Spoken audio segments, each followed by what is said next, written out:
I think the first time that I ever experienced something very racist was in 3rd grade. And it was a teacher, I don't think I ever shared this story. The teacher started going to decide the groups and doing eeny, meeny, miny, moe.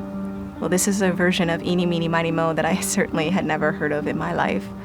And she went eeny, meeny, miny, moe, catch a inward by its toe.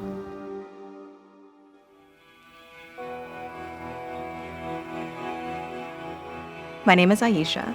I'm a former professional ballerina of almost 14 years. Growing up as an inner city kid, my community was predominantly Black, but I went to a predominantly white suburban school, so that was my first encounter feeling other. Fast forward, I started dancing, and it was at that time that my mom was warned that it would be difficult for me as a woman of color in ballet. But that desire was burning inside of me. Dance is my voice, it is my soul speaking. I loved ballet, I loved the elegance. That's what I wanted to do. Ballet was hard. Ballet was very hard. It's a low percentage in general of dancers who have a professional career. But you add on to that the added challenge of being a minority. You have to work twice as hard to be noticed.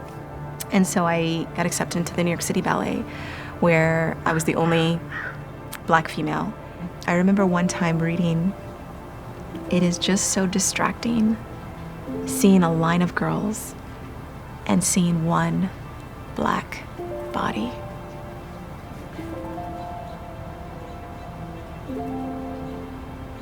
And being in my apartment and reading that is beyond hurtful.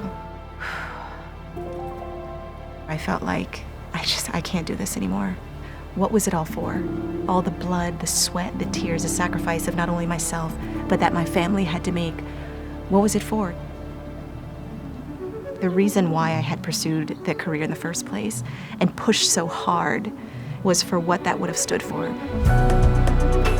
I wanted to use my art as a vehicle to show that women of color can be ethereal. I think a lot of times, especially for people of color, we tend to make ourselves small so that other people feel comfortable. But in doing that, you kind of squash your talents and you squash something inside of you that is so beautiful. And in a space like Sephora, you're allowed to be as loud and proud as you want to be and be you without any apologies. But that feeling that anyone is accepted, that's what I wanted for ballet. That's when I just completely flipped the script and went, okay, this is my fight. Through it all, no matter how many struggles I went through, no matter how many times people tried to knock me down, I was able to rise.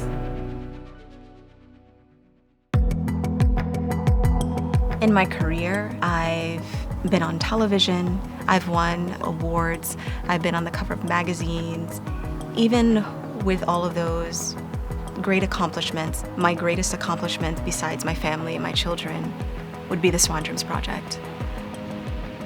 The Swan Dreams Project for me is my story. It's my career. And it is exactly what I fought for my entire life. So we teach ballet and physical fitness and nutrition and etiquette and art classes. And the idea behind the camps is to show our young boys and girls that beauty and grace are not defined by status or race. It doesn't matter where you come from, what you look like. You have to believe in your dream and you have to fight for it. And if you're willing to fight for it, you can accomplish it. I wish to be me.